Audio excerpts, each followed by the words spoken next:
साद खान तू कुछ दोस्त वठी हल माए मीर हजार खान पान जीप के वणो साईं खबर ना है मुखे एडन दोयारन के ॾिसी करे मुंहिंजी रत तमाम जोश खाईंदी आहे।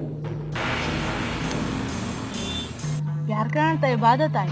वया तो जड़ो कर खून थींदा पर ॾाढा अरे छा चक्कर आ साद खान शानवाज ब ठगियूं त ब थियूं पर पाण खे मोतबर थो समझे गुजरो जल्दी शुरू करो छा साश नथा लॻूं छा तोखे काल पंहिंजी भेण कोर्ट में तो गवाहियूं ॾे जवाननि जे मथां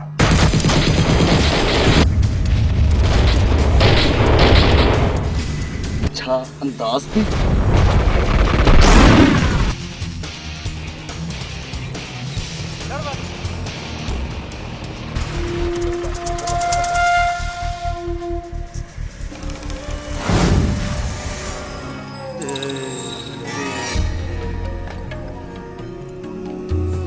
जल्दी बुधाए किथे आहे बादल। तू राजा जी जिंदगी का दूर हली वञ दूर हली वञ। जंहिंजो मां लाश ॾिसण चाहियां पियो उनखे तूं सचपच चाहे पई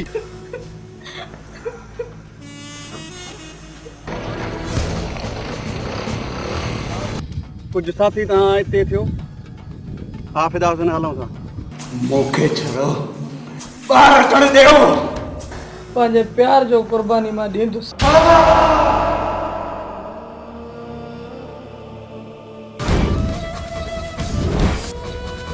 सुहिणा ख़्वाब ॾिसण छॾे ॾे अञा शुरूआत आहे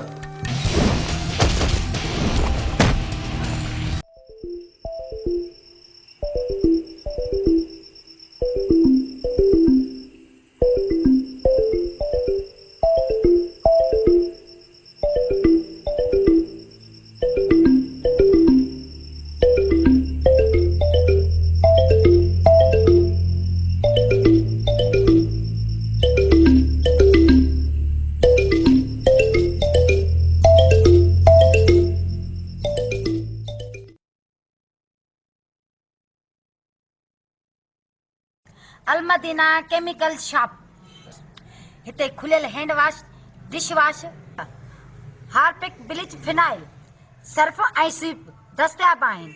हैंड वॉश 120 रुपया किलो, हार्पिक 140 रुपया किलो, स्वीप 80 रुपया किलो, फिनाइल हाई क्वालिटी जो 120 रुपया किलो, फिनाइल नॉर्मल क्वालिटी 90 रुपया किलो, शाहीन कपड़नि ऐं थावनि ऐं शीशनि खे साफ़ करण लाइ 80 रुपया किलो, सर्फ गोल्डन 150 रुपया किलो, सर्फ सिल्वर 120 रुपया किलो, ब्लीच अछनि कपड़नि जा दाग साफ़ करण लाइ 80 रुपया किलो, लेमन मिक्स थावनि साफ़ करण लाइ 120 रुपया किलो।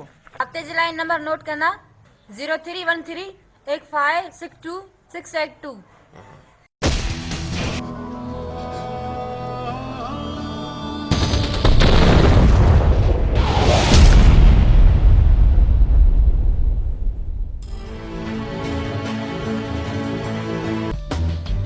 छुट्टी करो जल्दी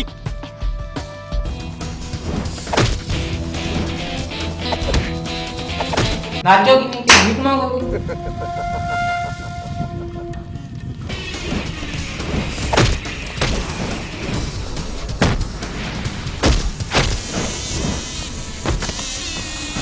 दौलत से प्यार करते हैं और दौलत के लिए जान भी दे सकते हैं।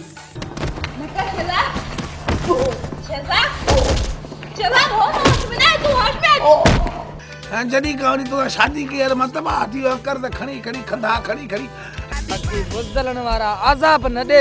वाह खुदा तुझा रंग के आबाद करे तो ऐ के बर्बाद करे तो पंहिंजे अॾे ते वॾा धाड़े न अथव हलो ऐं मां वञा थो पियो हसलो खण ठीकु आहे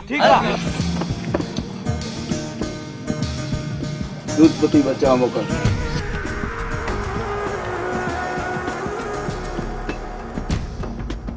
हाणे खबर पए थी त केर चोर आहे केर साध आहे। मैंने भी तो प्यार किया है, तू चोरी नहीं की।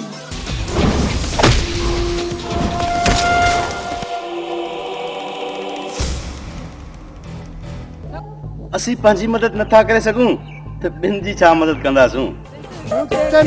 सूबेदार